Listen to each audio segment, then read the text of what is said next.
Did you know the Egypt we learn about in school might actually be the finale of a much older story? Most of us grew up with the same images: pyramids cutting into a blazing sky, golden masks staring out of museum glass, long walls covered in neat rows of hieroglyphs. For thousands of years, this has been the picture of Egypt in our imagination.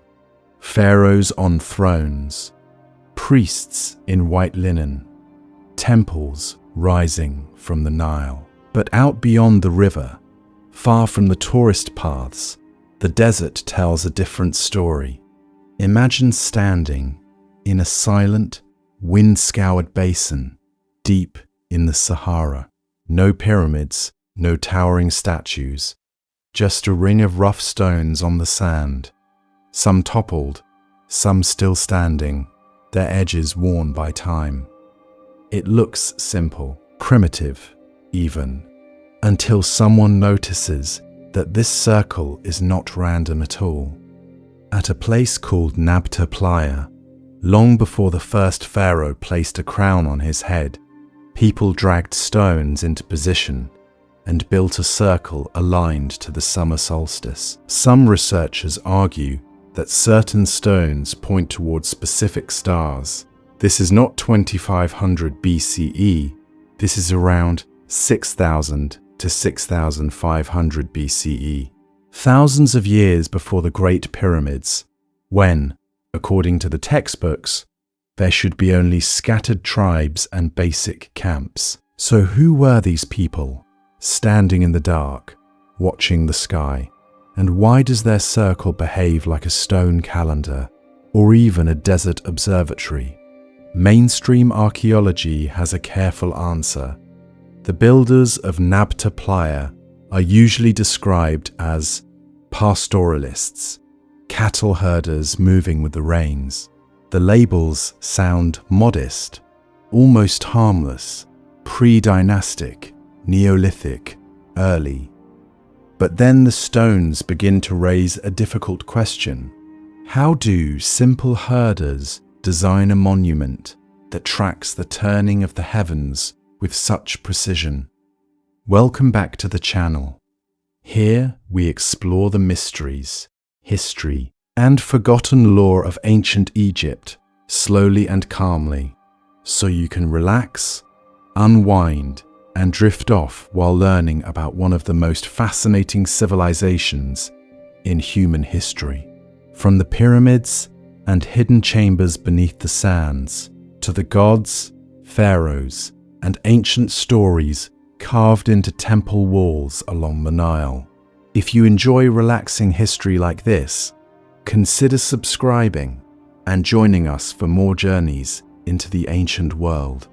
Now, dim the lights, get comfortable, and let's return to the sands of Egypt.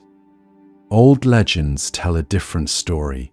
Egyptian texts speak of Zep-Tepi, the first time, an age when gods and shining beings walked the earth and laid out the first temples. According to the stories, the sky itself was a kind of ceiling, a sacred map.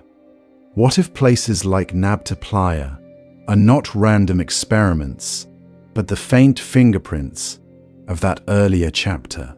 Most importantly, what if the pyramids are not the beginning of Egyptian civilization at all, but the end of something far older, a final echo of a forgotten curriculum that started in the open desert, under a dome of stars, long before stone became pyramid?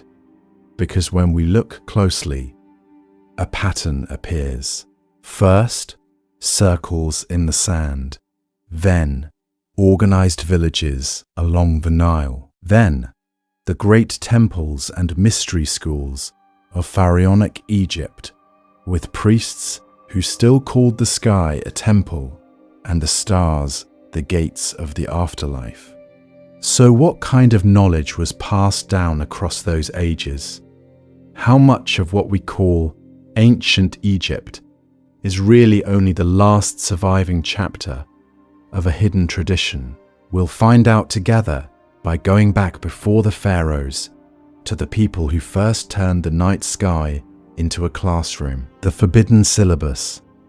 What did Egypt's mystery schools remember? So let's shift our focus, not just to stones lying in the sand, but to temples rising from it, like open books. Imagine every column as a line of text, every wall as a page. Did you know many Egyptologists now describe temples as cosmic diagrams and instruction manuals for the soul? What if the real story of Egypt is not about tombs at all, but about training? In this light, the great complexes of Luxor, Karnak, and Dendera stop looking like monuments to dead rulers and start looking like campuses. Mystery schools, places where pharaohs and priests moved through courtyards and chambers the way a student moves through chapters.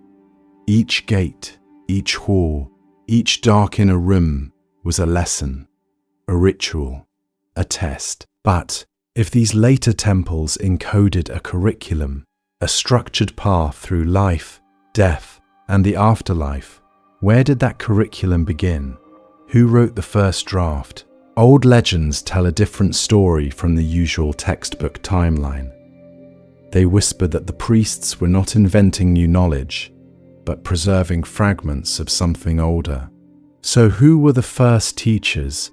What civilization wrote the first version of the script that later Egypt would carve in stone? To answer that, we have to listen to Egypt's own memory of itself.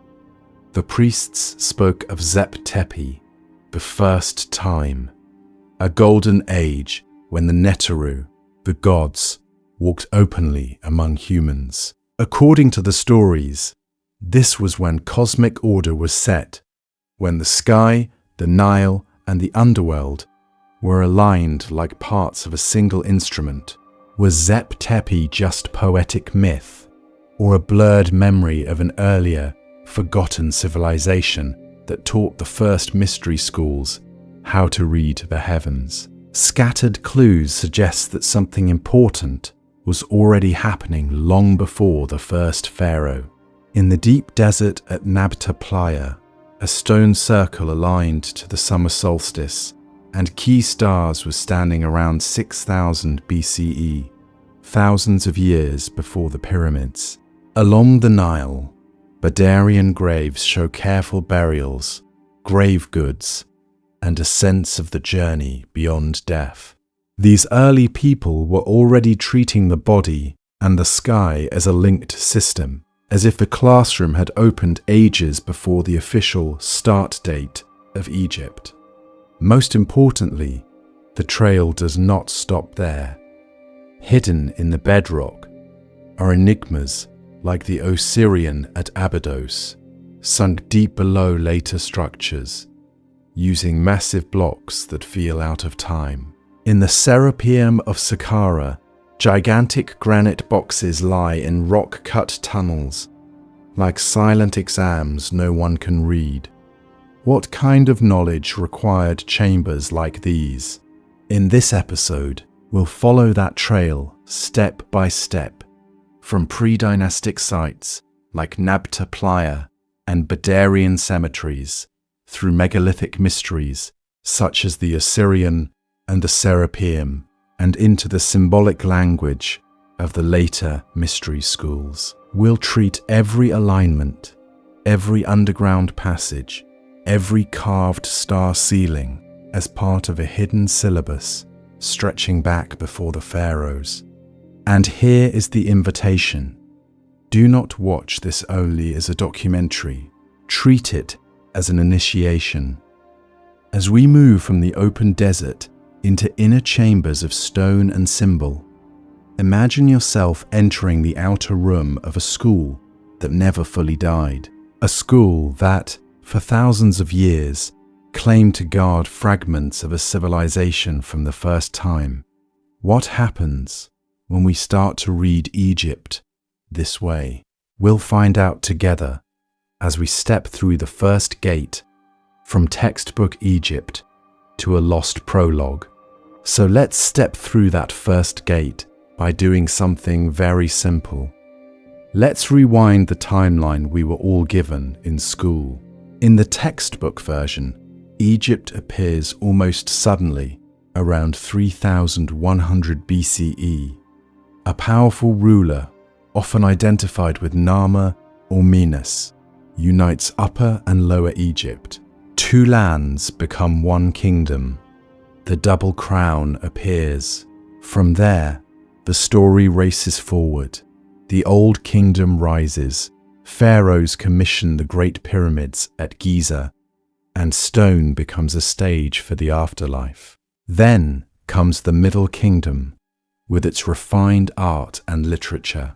Later, the New Kingdom explodes with empire.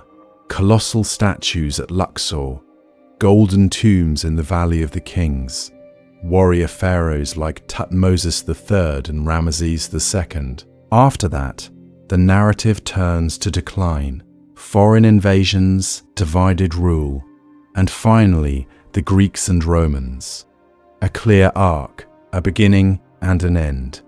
Clean, ordered, finished. But what really happened before that neat opening scene? In most classrooms, everything earlier is pushed into a foggy category, pre-dynastic. We hear about scattered villages along the Nile, simple mud huts, a few rough burials in shallow graves. Not a kingdom, not a coherent civilization, just a long prelude before the real Egypt begins, with Nama's palette and the first named pharaohs. Did you know that the ground beneath that prelude is far more structured than we were told? Archaeologists speak of the Badarian culture, around 4400 to 4000 BCE, and the Naqada cultures that follow, from roughly 4000 to 3000 BCE. These are not random, isolated camps.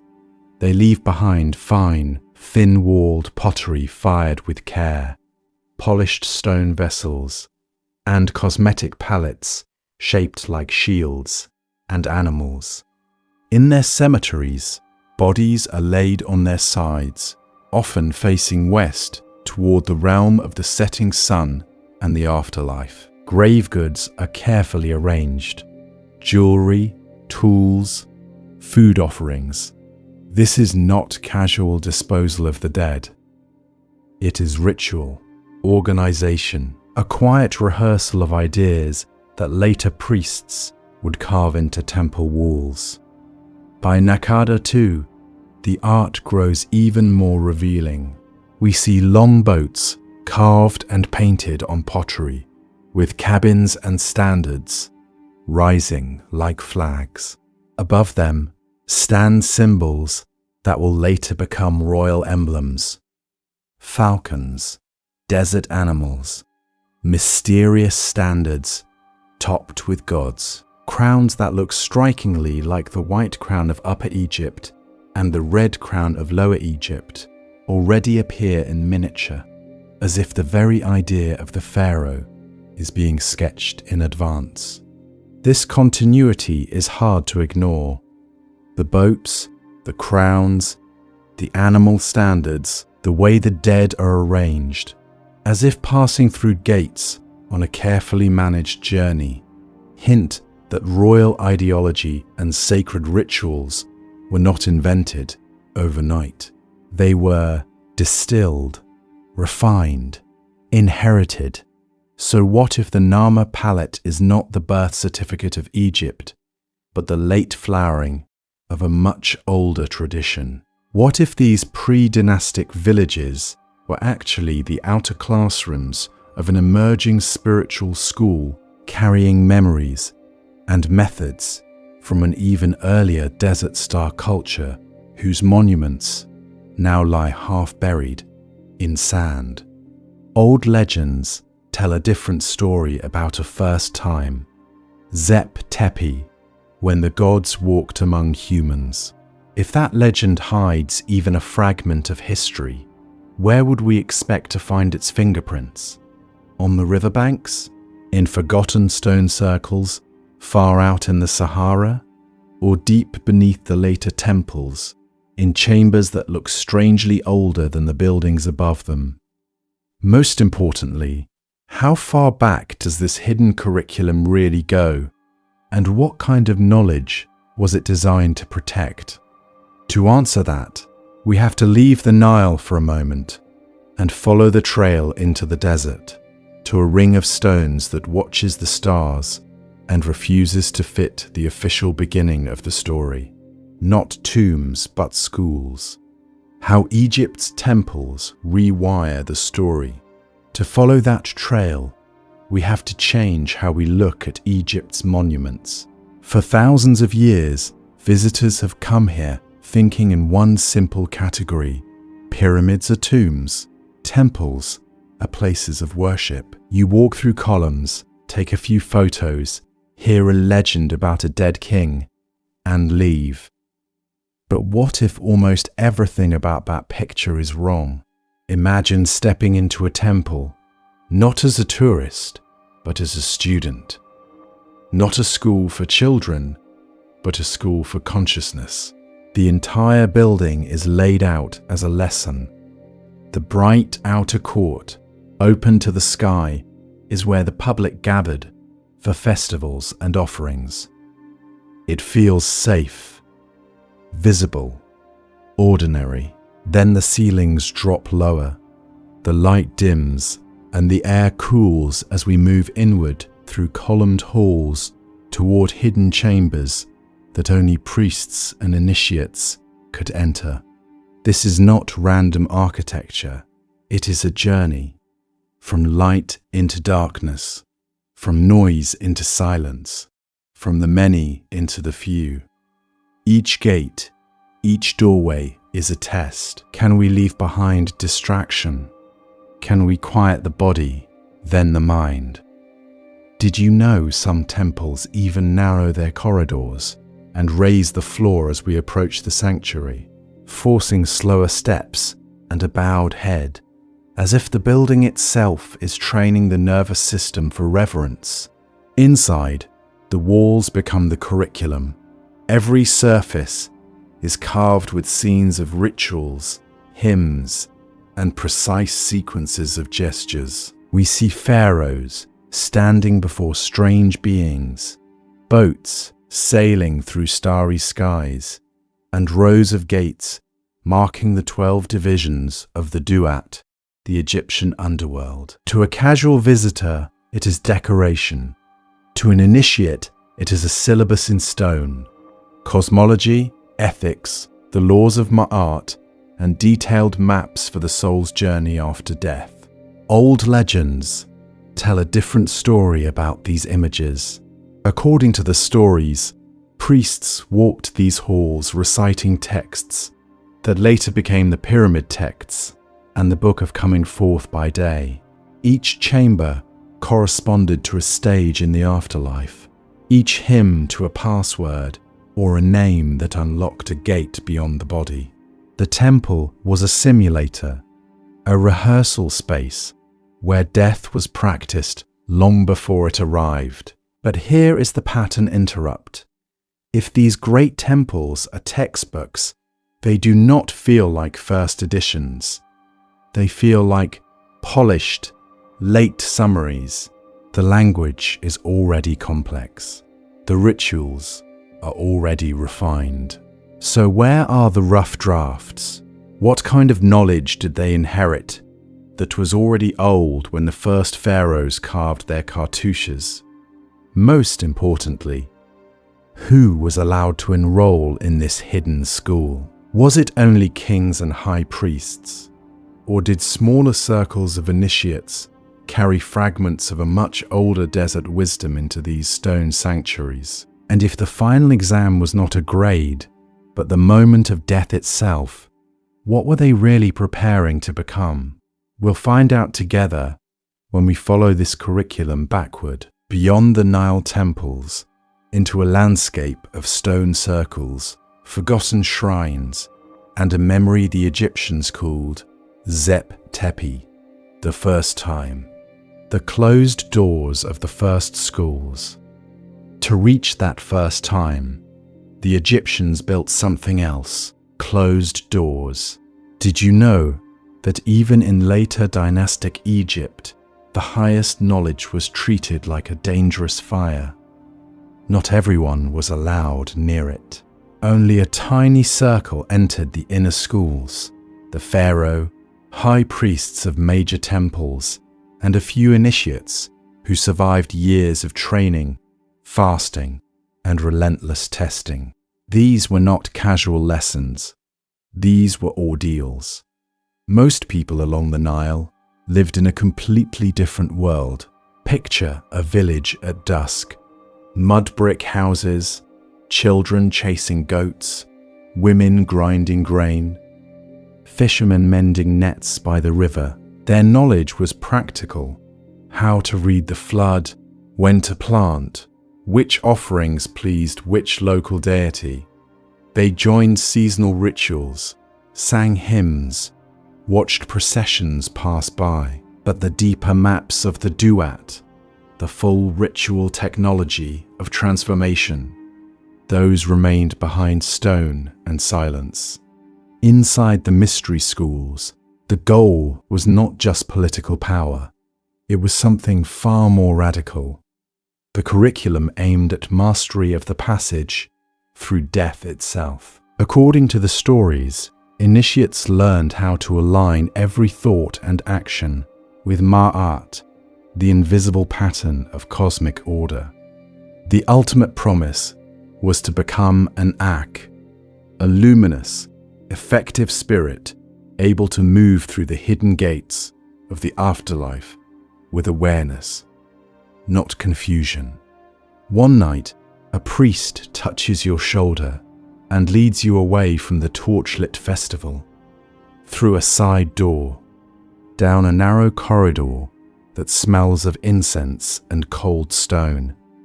You enter a hyperstyle hall where massive columns rise like a stone forest into the dark. Torches flicker, painting moving shadows across carved stars on the ceiling. The air feels thick, charged, almost listening.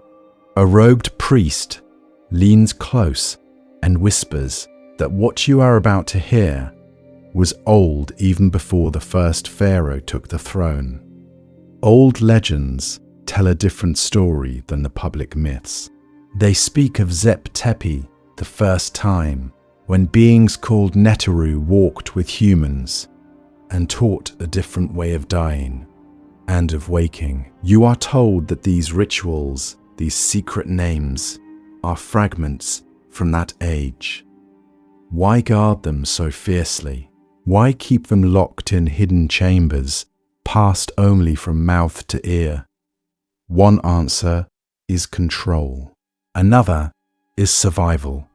If a civilization believes it carries the last embers of a much older fire, it may decide that not everyone should touch the flame. Most importantly, it may fear that if the teachings spread too widely, they will be diluted, corrupted, or turned toward power rather than transformation.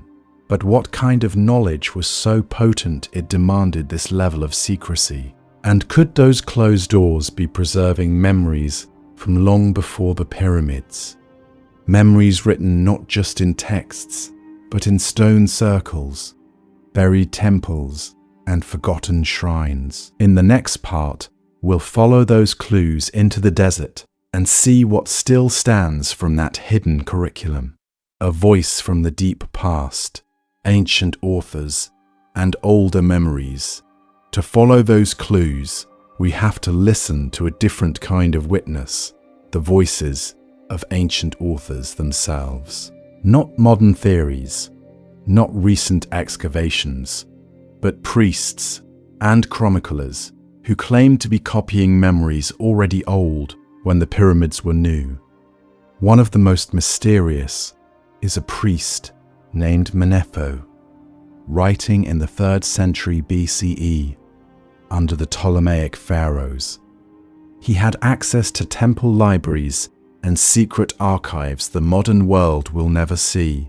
According to the stories, Manetho compiled long king lists, but with gods and semi-divine beings who reigned for tens of thousands of years before the first historical dynasty.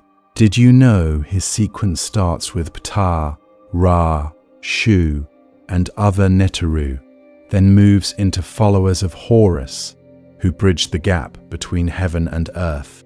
To later readers, it sounds like pure myth, but Manetho presents it like history, with reign lengths, successions, and breaks in order, as if he were describing a forgotten political timeline. The time gap here is enormous. Manetho lived more than 2,000 years after the Old Kingdom. The Old Kingdom itself was already looking back to something earlier. That means the traditions he recorded were, even in his day, the echo of an echo, passed down through temple schools, ritual recitation, and handwritten scrolls for thousands of years. And Manetho is not alone. In the pyramid texts of Saqqara, carved around 2400 BCE, we find spells that speak of Zep Tepi, the first time, when the world was set in order and the gates between realms were first opened. Later, at temples like Edfu, inscriptions describe a primordial island where the gods built the first sacred enclosure, using plans that feel architectural, almost technical, not just poetic. Inside these temples, there was said to be a house of life, a hidden library where priests copied and guarded thousands of papyrus scrolls. They covered rituals for the afterlife, astronomical cycles, medical recipes, and star calendars that told initiates when to open specific chambers and perform precise rites. Clement of Alexandria would later speak of 42 sacred books forming a complete curriculum. But old legends tell a different story, that this was only the visible layer of a much deeper archive. What kind of knowledge were these priests really protecting? Some researchers suggest they were curating an inheritance that did not begin with dynastic Egypt at all. Imagine pre-dynastic, even pre-agricultural skywatchers on high ground above the Nile, tracking solstices, mapping star risings, encoding their discoveries in stories of gods walking the earth. Over ages, those stories hardened into myths, then into liturgies, then into stone. Most importantly, if even the oldest texts point back to a first time when order was imposed on chaos, could they be preserving a mythologized memory of a real, earlier civilization? A culture whose temples now lie under later sanctuaries, whose stone circles are half buried in desert sand, whose tunnels and chambers were reused by pharaohs as mystery schools? We'll find out together when we leave the libraries behind and step into the ruins themselves. Because beneath the official history, the land of Egypt still whispers of a people who watched the sky long before the first pyramid was raised, and their fingerprints may be hiding in places no one expects. Stones in the sand, Nabta Playa, and the star-watching ancestors. So when we follow those whispers out into the desert, where do they lead? Not to a pyramid, not to a temple, but to a ring of stones half buried in the sand, far to the south, where the Sahara once bloomed with life. This place is called Nabta Playa. Today it looks like empty wilderness in southern Egypt, near the border with Sudan. But around 6000 to 6500 BCE, long before the first pharaohs, this region held seasonal lakes, grazing lands, and communities of pastoralists who watched the sky as carefully as they watched their herds. Did you know the Sahara was once green enough to host a stone observatory? At the heart of Nabta Playa stands a modest stone circle, only a few meters across. It is not as massive as Stonehenge. No towering obelisks, no carved hieroglyphs, just upright slabs and smaller markers. Yet when researchers mapped those stones, a hidden order appeared. Certain pairs aligned precisely with the sunrise at the summer solstice, the critical moment when the rains would soon return and life in the desert could continue. Other stones seem to echo patterns in the sky itself. Some studies suggest correlations with Orion's belt. Others point to Sirius, the brilliant star that later Egyptians watched for its heliacal rising. Whether every alignment is intentional or not, something is clear. This was not random. It was a calendar written in rock. Using the heavens as ink to create such a calendar, a people must do more than glance at the sky. They must track the sun's rising point for years, maybe generations. They must notice that certain stars appear just before dawn at certain seasons, and that their reappearance announces the flooding of rivers or the filling of lakes. This demands counting, memory, and ritual. Imagine gatherings at Nabta Playa, fires in the dark, priests of a forgotten age waiting for the first spark of Sirius, timing ceremonies to that shining gate in the sky. Most importantly, this tells us how they thought.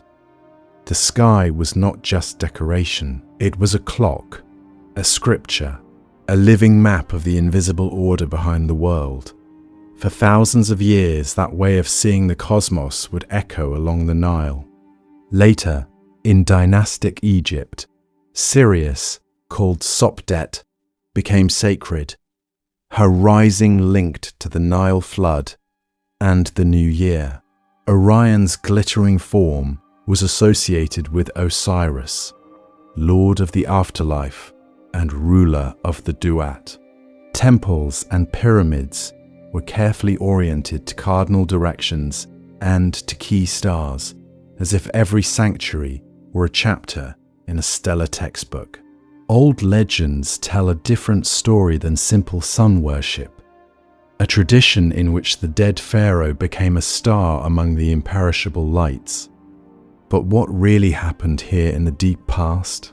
Are places like Nabta Playa the first drafts of that same cosmic story, rough sketches in stone circles, drawn by herders who were, in effect, proto-initiates of a desert mystery school? What kind of knowledge was passed from these early skywatchers to the later priests of Egypt?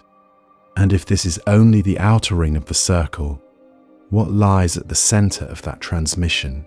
We'll find out together when we follow the trail from these humble stones to the next layer of ruins, where the megaliths grow larger, the chambers go underground, and the symbols of the first time begin to take unmistakable shape. Labyrinths below, Osirion, Serapeum, and the subterranean enigma. So where do we go when the humble stone circles end and the real descent begins? Down, into the ground, into places that feel less like temples and more like engineered underworlds. At Abydos, behind the elegant temple of Seti I, there is a hole in the earth. You walk past carved reliefs and painted ceilings. Then suddenly, the floor drops away into a sunken rectangle of water and stone. This is the Osirion. Massive granite blocks, some weighing dozens of tons, stand like an inner forest of pillars. The style is bare, almost brutal. No delicate scenes of pharaohs and priests, just cyclopean stone, sitting lower than the later temple. as if it belonged to a deeper layer of time. Did you know many researchers feel the Osirian looks more archaic than the decorated halls above it?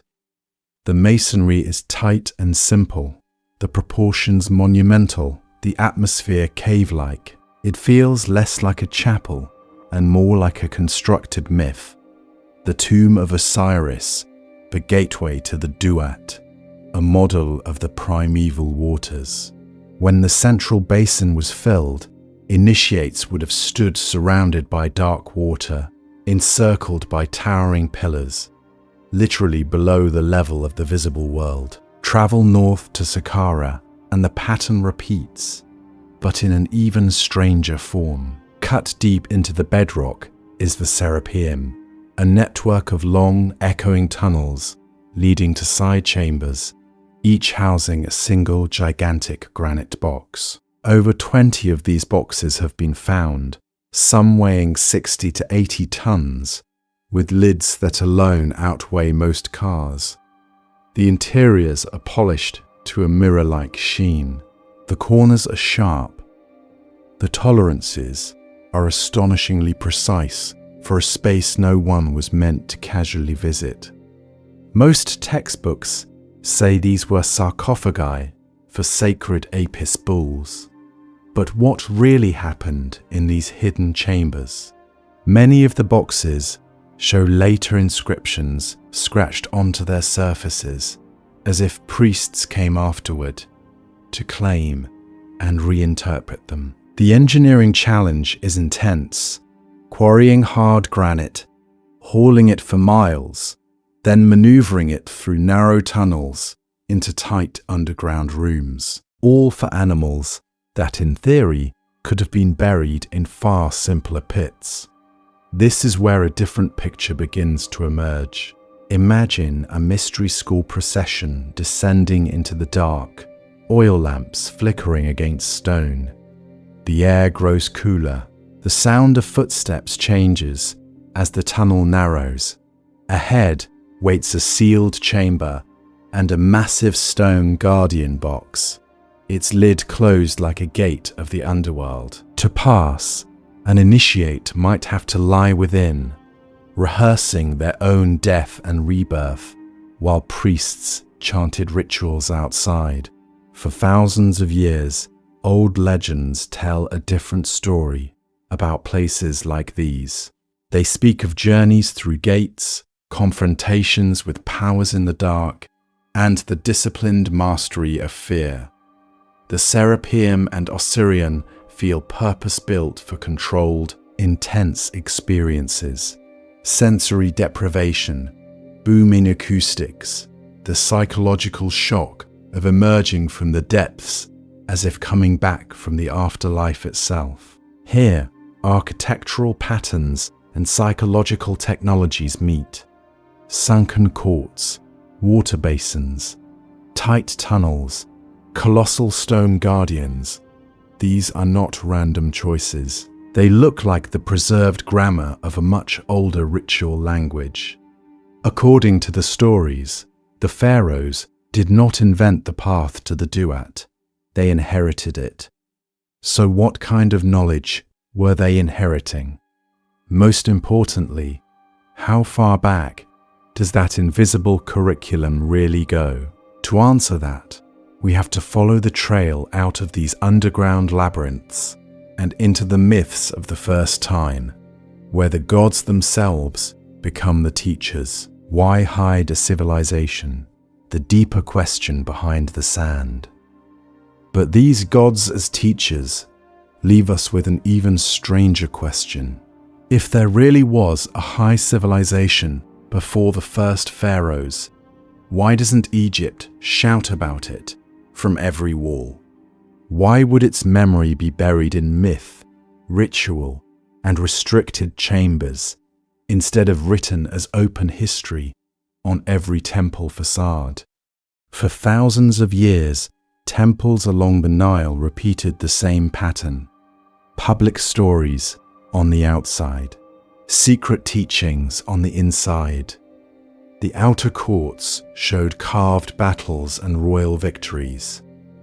But deeper within, in the hidden halls where only priests and initiates could go, the walls spoke in symbols, boats crossing dark waters, stars inside human bodies, gates guarded by serpents of fire. Did you know some texts even claim these images were copies of writings in the first time? That is a quiet admission that the curriculum was older than the kingdom itself. So why hide it? One answer is uncomfortable. Extreme secrecy can be protective. If a civilization believed it possessed knowledge that could shake a society, knowledge about death, consciousness, and the timing of cosmic cycles, it might lock that knowledge behind oaths and stone. Imagine trying to explain to a farming village that death is not an end, but a technical passage through invisible gates, and that trained minds can move beyond the body at will. Would that inspire wisdom or chaos? Old legends tell a different story from our modern textbooks. According to the stories, there were once primordial schools that did not just talk about the afterlife.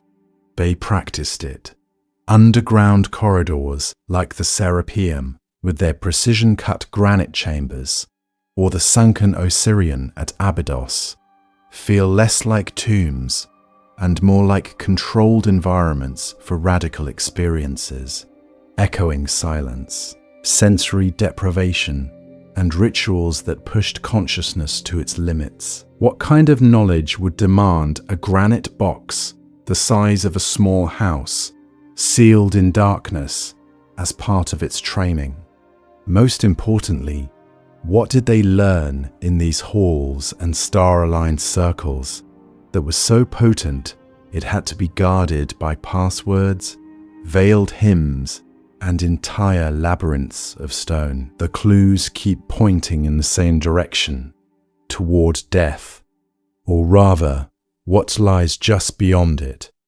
To these ancient schools, death was not a cliff, it was a map. The Duat was imagined as a structured, perilous realm, rivers of fire, tunnels of night, judges at blazing gates. A soul could pass through skillfully and emerge radiant, or become trapped, torn apart, or lost. That journey was not left to chance. It was rehearsed.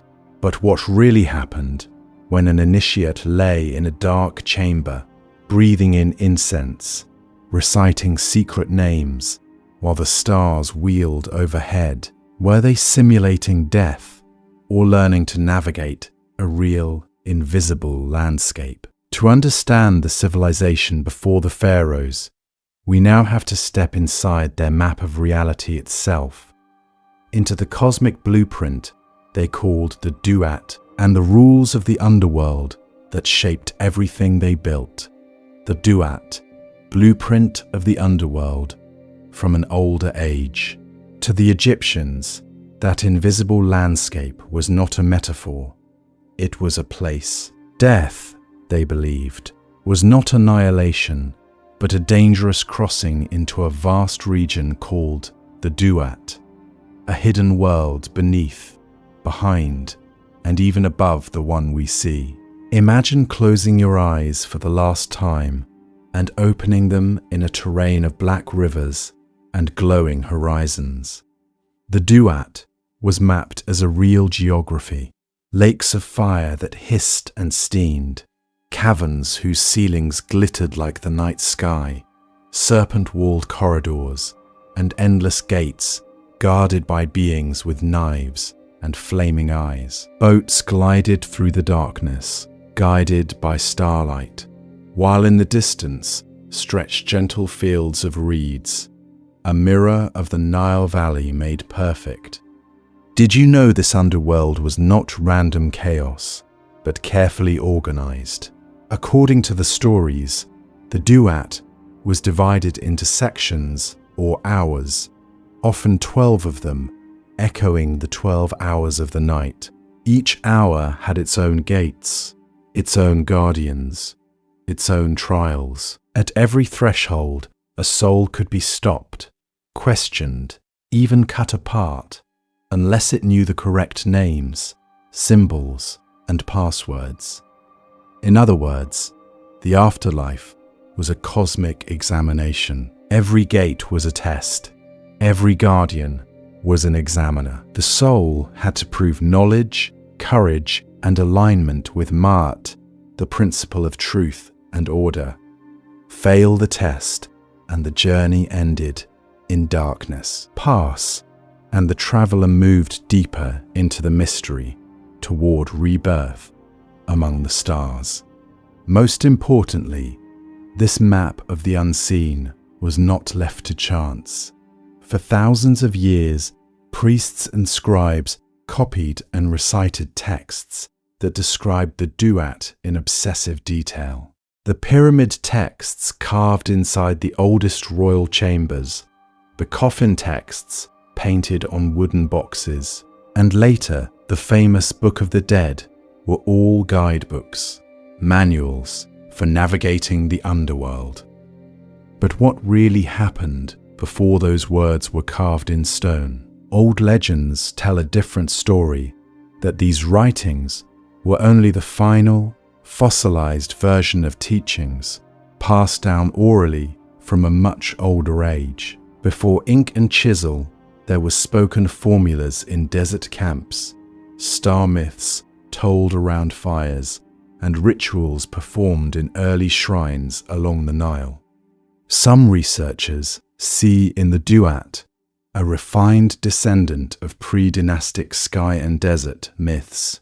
To early Nile peoples at places like Nabta Playa, the night sky and the underground may have been two halves of the same labyrinth, one traced in stars, the other in caves and tombs. The sun's nightly voyage beneath the horizon, the Milky Way arching like a celestial river, the dangerous emptiness of the Sahara. All of it fed into a single, beautiful idea of the soul's journey. What kind of knowledge would it take to turn that raw fear into a structured path? And who first decided that this invisible maze could be learned, rehearsed, even mastered? In the next part, we'll find out together as we step into the mystery schools that claim to train living humans to walk the duat before death ever came. Rules of the afterlife game. Ma'at, guardians, and the 12 gates. To walk this invisible maze, the Egyptians said there were rules, not vague ideas, but a strict cosmic law. At the center of it all stood Ma'at. Ma'at was not only a goddess with a feather on her head. Ma'at was the principle of truth, balance, and order that held the universe together.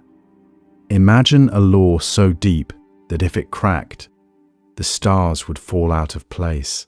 For thousands of years, priests and scribes repeated that every action, every word, every hidden thought either aligned with Ma'at or pushed against it, and in the duat, that balance would be tested. According to the stories, the soul eventually reached a vast hall, the Hall of Two Truths. Here came the most famous ritual of all, the weighing of the heart. On one side of the scale, the dead person's heart, left in the body during mummification because it carried memory and conscience. On the other side, the feather of Ma'at. If the heart was as light as the feather, the soul could continue its journey. If it was heavy with wrongdoing, it failed the test. Failure did not mean simple punishment. It meant annihilation. A monstrous being called Amit waited beside the scales, part crocodile, lion, and hippopotamus. A heart that tipped the balance was thrown to Amit and devoured. No reincarnation, no second chance, just dissolution. As if the person had never existed. Did you know that to the Egyptians, this was worse than any torture? Non-existence was the ultimate horror. But reaching that hall was only one stage. Before judgment, the soul had to pass through a sequence of gates and hours, often described as 12 great divisions of the night. Each gate was guarded by named beings. Serpents coiled around fire, knife-wielding guardians, hybrid creatures with blazing eyes. Each demanded precise knowledge, names, titles, spells, and passwords to open the way. This underworld was a complicated world filled with rivers of fire, endless caverns, and gates guarded by terrifying beings. A gate might require the soul to name every guardian present, to identify the exact shape of a serpent's coils, or to recite a spell without a single syllable out of place. Mispronounce a word, forget a name, fail to recognize the nature of a spirit. The consequence could be entrapment, torment, or slow dissolution in the shadows. Most importantly, the duat functioned like a cosmic exam system. Each gate was a checkpoint, each guardian an examiner. The Book of Coming Forth by Day reads at times like a secret answer key. Say this spell when you reach the third gate. Speak these names so the doorkeepers know you. Old legends tell a different story than simple blind faith. They describe training. Can we see how this would reshape life among the living? If the afterlife was a test of exact words and inner purity, then temples became schools and rituals became rehearsals. Initiates chanted gate spells in dark chambers, practicing for the real journey. But what really happened in those hidden schools, and could this whole system be a memory of even older paths through dangerous, liminal worlds? In the next section, we'll find out together. Rehearsing death, training for the duat while still alive, temples as schools, rituals as rehearsals. The duat not as a final test, but as a script performed again and again while the body still breathed. Did you know the initiates of Egypt did not wait for death to face the underworld? According to the stories, pharaohs, priests, and chosen students walked the path of the duat in controlled, ritual settings. Every gate, every guardian, every terrifying trial was simulated on earth, inside stone corridors and hidden chambers, like a living theatre of the afterlife. Pharaohs led the way. During the said festival, a king who had ruled for decades did not simply celebrate, he died symbolically. He was stripped of his regalia, secluded, and ritually weakened, then recrowned as if reborn from the other side. To the crowd, it was ceremony. To the inner circle, it was training, a rehearsal of dismemberment and restoration, so that when the real crossing came, the royal soul already knew the path. High priests followed a different track. Each night, in the deepest sanctuaries, they performed rituals that mirrored the sun god's descent and return. In the dark, before dawn, they awakened statues, recited secret names, and opened inner gates of the temple one by one. These were not empty gestures. Each gate echoed a gate of the duat. Each lamp lit in sequence, a reminder that consciousness could move through darkness and emerge into light again. Most importantly, there were the initiates. Imagine being blindfolded, led down a sloping passage where the air turns cool and the echoes of your own footsteps become a low, unsettling drum. Hands guide you, then vanish. Silence. A door grinds shut behind you. Ahead, a sudden flare of torches reveals towering statues with inhuman faces, their eyes catching the light like living guardians. Voices emerge from the dark, demanding passwords, names of gates, and the titles of invisible beings. This is where the texts came alive. The so-called Book of the Dead, the Book of Coming Forth by Day, and older coffin spells were not meant only to be painted on tomb walls. They were scripts to be memorized until they fused with memory itself. An initiate would stand, heart racing, and speak the lines, "I know you, I know your name." The correct phrase opened the way. The wrong one meant failure, not of the body, but of the inner journey. Old legends tell a different story about where this technology began. Before the first pharaohs, there were caves, desert shrines, and megalithic circles like Nabta Playa, aligned to the summer solstice for thousands of years before dynastic Egypt. What kind of knowledge guided those alignments?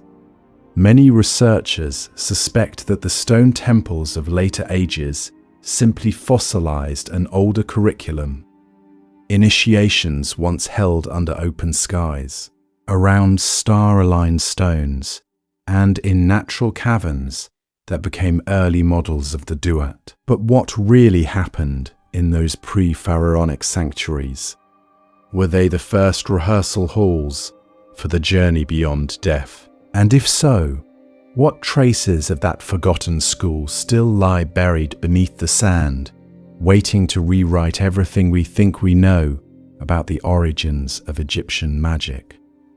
Through the 12 gates, a curriculum of increasing trials. To glimpse what happened there, we have to step through their training ground. The 12 gates. Did you know that for thousands of years Egyptian priests treated the afterlife like a syllabus? Each gate, each hour of the night, was a lesson. The pattern repeats, like a drumbeat. A soul approaches a gate. A guardian rises from the darkness. A demand is spoken. Name this gate. Name this being. Speak the spell.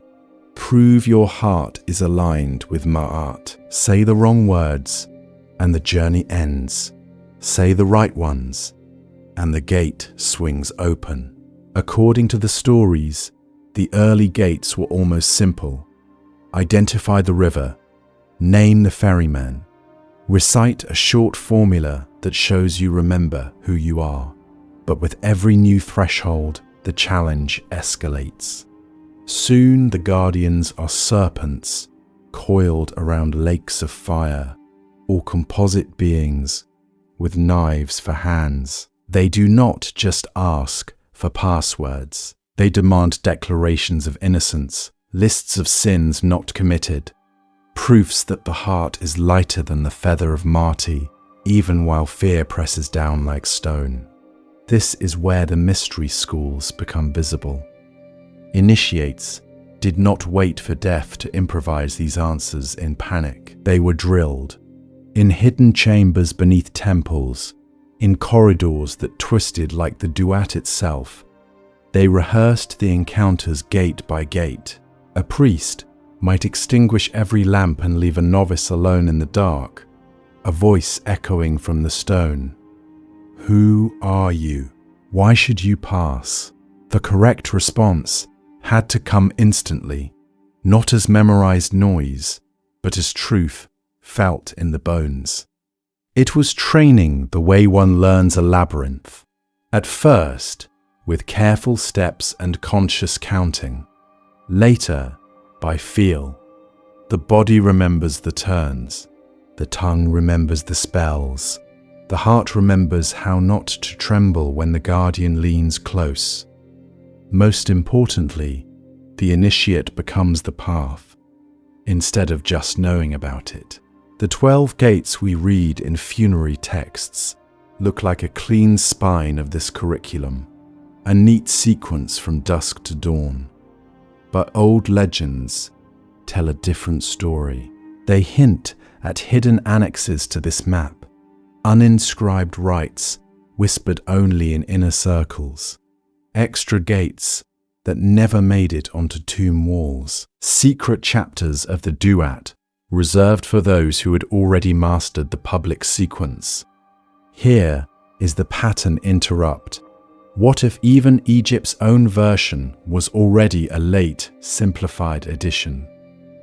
Imagine earlier schools along the Nile, before the first pharaohs, where the same journey unfolded through more than 12 thresholds, tied to star cycles now forgotten. What kind of knowledge shaped that original path? Some researchers see faint echoes of it in the way the hours of the night are described, as if copying fragments from a much older book whose name has vanished. When we follow this curriculum of increasing trials back in time, the question becomes unavoidable. Did the pharaonic mystery schools inherit their gates from a civilization that trained for the afterlife long before pyramids rose? And if so, where did that civilization learn the path? Echoes across the world, other mysteries, same pattern. If Egypt was not the beginning of this curriculum, and if the Nile's pre-dynastic shadows once held a living school of the soul, did its lessons really stop at Egypt's borders? When we look out across the ancient world, a strange pattern appears. In Greece, the Eleusinian mysteries led initiates into underground halls, fasting and waiting in darkness before witnessing a secret vision. Orphic initiations spoke of the soul descending, dying to its old life, then being reborn with new memory. Later, Hermetic schools openly called Egypt the mother of wisdom, claiming that their teachings came from priests who guarded temples along the Nile. Different languages, different gods, but the same rhythm: descent, trial, revelation. Did you know that these traditions all revolve around the same dramatic arc? First, a passage into darkness, then a symbolic death, then a careful rebirth into a new state of being. The knowledge is guarded. The sequence of experiences is structured, almost like a script. There are gates, passwords, and ordeals that must be faced in a precise order. This is not random religion. It looks like a technology of consciousness, repeated in different cultures like a melody played on new instruments.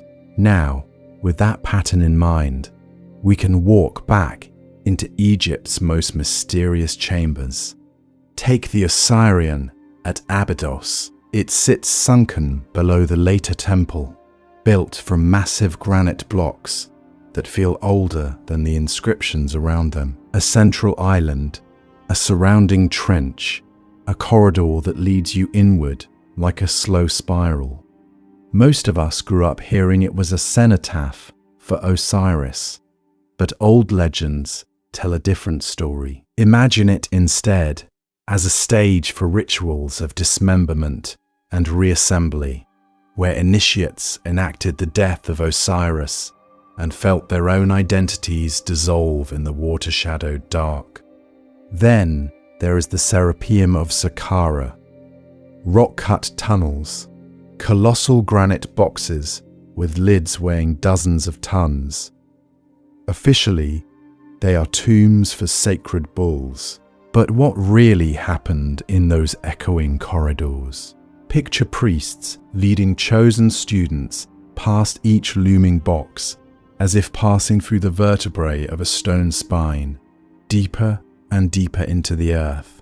Each turn a test of fear, trust, and focus. The architecture itself becomes the script of an initiatory journey. How did this pattern spread? For thousands of years, Traders sailed along the Nile and across the Mediterranean.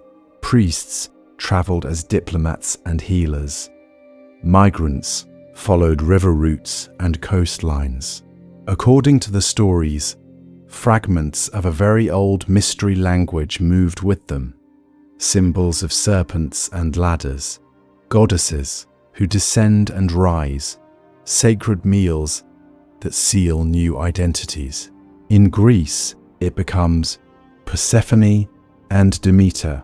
In later Hermetic texts, it becomes teachings about the soul rising through planetary spheres.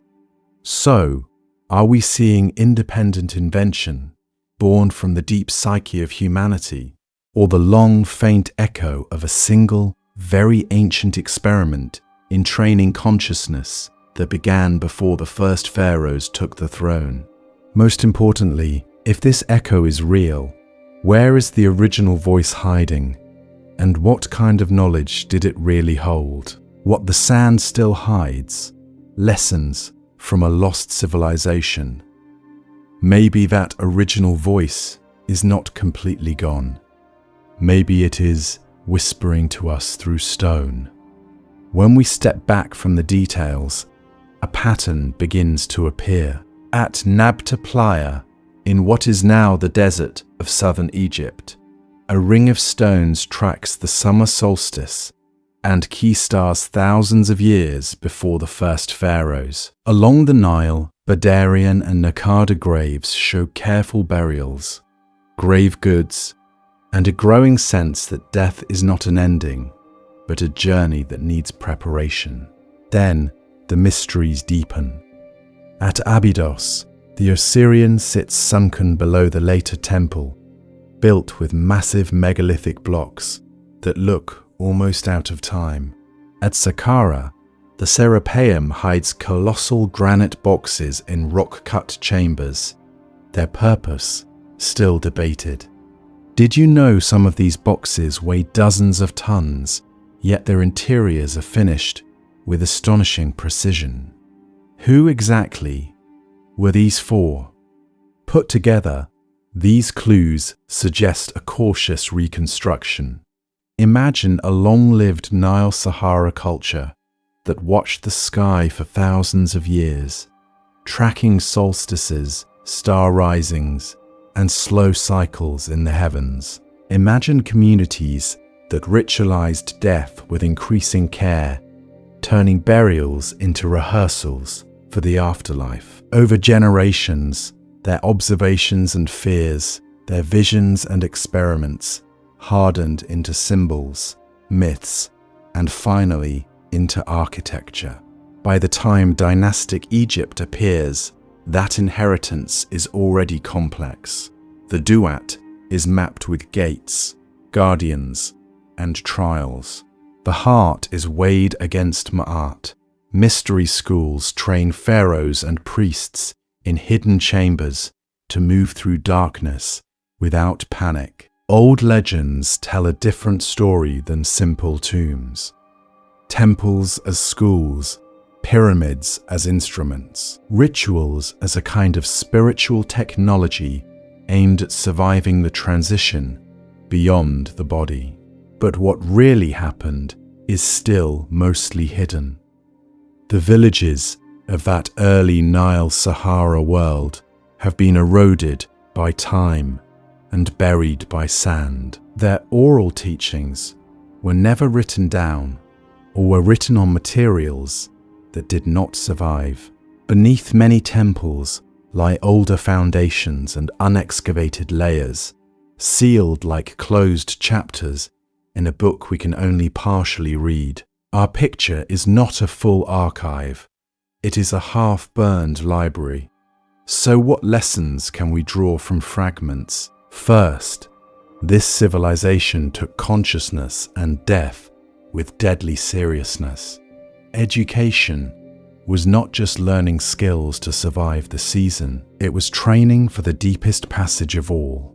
To live well meant to die prepared, aligned with cosmic order, in harmony with the cycles written in the sky. Most importantly, this raises a personal question. What would it mean if life itself were an initiation? If every choice, every habit, every relationship was part of a curriculum preparing us for a journey beyond the visible world? According to the stories, the ancient schools treated daily life as rehearsal for the afterlife. In the next part, we'll find out together what that might look like if we try to revive even a small piece of that hidden curriculum today. Crossing the threshold together, your role in the ongoing mystery. So now, step back for a moment and see the whole journey we've taken together, from a green Sahara sky arching over the stone circle of Nabta Playa, where pillars watched the summer solstice for thousands of years, through precision-cut granite chambers at Saqqara and Abydos, half buried and half remembered, into torch-lit temple halls where priests and pharaohs rehearsed the duat, gate by gate, word by word. This is not a straight line of progress. It feels more like a relay. An older civilization passes its hidden torch to Egypt, and Egypt guards that flame in symbols, rituals, and stone. Did you know that in this view, dynastic Egypt is not the beginning at all, but the last great caretaker of a knowledge already ancient in the first time, Zep Tepi? Old legends tell a different story than the simple rise of farmers on the Nile. Archaeology gives one layer. It shows us the megaliths of Nabta Playa aligned to the heavens long before the first pharaohs. It reveals the Osirion sunken below the later temple, and the Serapeum's gigantic granite boxes cut with astonishing precision. Ancient texts give another layer. They speak of divine kings, primordial gods, and a golden age when the gates between worlds were thinner. But what really happened behind those walls and in those underground schools? That is where imagination and informed speculation begin. Most importantly, keeping those layers separate is part of the real initiation. We have what the stones say, and then we have the mystery between them, where we ask, what kind of knowledge would be encoded in star-aligned circles, in echoing chambers, in carefully measured temple corridors? According to the stories, the answer has to do with training consciousness itself. Here is the pattern interrupt. This is not just about them, it is about us. If the temples were manuals for the afterlife, then every question that rose in you during this journey is already part of the curriculum. When you imagine walking those corridors in the dark, when you feel that mix of awe and unease, you are doing a small version of what the initiates did, so the invitation is gentle but real. Continue the investigation. Revisit familiar pyramids, tombs, and museums with this lens of hidden schools and inner journeys.